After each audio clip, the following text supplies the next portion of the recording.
Hello, আসসালামু আলাইকুম। তো আজকে আমরা দেখাবো কিভাবে ইউএসবি ওভার নেটওয়ার্ক কিভাবে আপনার লাইসেন্স চলে গেলে ট্রায়াল রিসেট করতে হয়। তো এটা আমরা টাকা দিয়ে কিনবো না, বুঝতে পারছেন? এটা আমরা ট্রায়াল রিসেট করে চালাবো। তো আমরা আমাদের টুলটা ওপেন করলাম, এখানে লেখা আসছে লাইসেন্স এক্সপায়ার্ড। এটা টাকা দিয়ে কিনতে গেলে অনেক টাকা, আর ট্রায়াল ইউজ করতে গেলে বারবার আপনার উইন্ডোজ করতে হবে। তো আমরা উইন্ডোজ ছাড়া এটা ট্রায়াল রিসেট করব। তো দেখেন আমাদের টুলটার লাইসেন্স এক্সপায়ার্ড হয়ে গেছে, এখানে লেখা আছে, ঠিক আছে, খুব সুন্দরভাবে যে লাইসেন্স এক্সপায়ার্ড। তো আমরা এখন এটা 15 দিনের একটা ট্রায়াল পাইতাম, ট্রায়ালের মেয়াদ শেষ। তো আমরা এটা এখন নতুন করে ট্রায়াল ভার্সনটা ইউজ করতে চাইতেছি।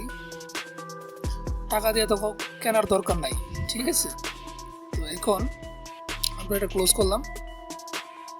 ক্লোজ করার পরে আমরা যে ট্রায়াল রিসেট দেবে টুলটা ওপেন করতেছি। এটা হচ্ছে আমাদের ট্রায়াল রিসেট টুল। তো আমরা এটা ওপেন করলাম, ওপেন হইতে একটু সময় নিব। তো টুলটা ওপেন হোক। তো এখানে স্টার্টে ক্লিক দিব, ঠিক আছে। স্টার্টে ক্লিক দিলে আমাদের ট্রায়াল রিসেট হয়ে যাবে। তো স্টার্টে ক্লিক দিলাম, এই যে দেখেন আমাদের এটা ট্রায়াল রিসেট হয়ে গেছে। ট্রায়াল রিসেট হয়ে নতুন করে টুল ওপেন হবে। এই যে 15 দিনের একটা টুল নতুন করে ট্রায়াল রিসেট হয়ে ওপেন হয়ে গেছে। তো আপনারা এটা 15 দিন ইউজ করতে পারবেন ট্রায়াল রিসেট ছাড়াই। এই যে 15 দিনের একটা ট্রায়াল রিসেট। তো 15 দিন পরে আবার লাইসেন্স এক্সপায়ার হয়ে যাবে, তখন আবার নতুন করে এই টুলটা দিয়ে লাইসেন্স এক্সপায়ার করে নিতে পারবেন ট্রায়াল যেটা। আর এই টুলটা অবশ্যই পেড, এটা যারা কিনতে চান অবশ্যই যোগাযোগ করবেন, ঠিক আছে।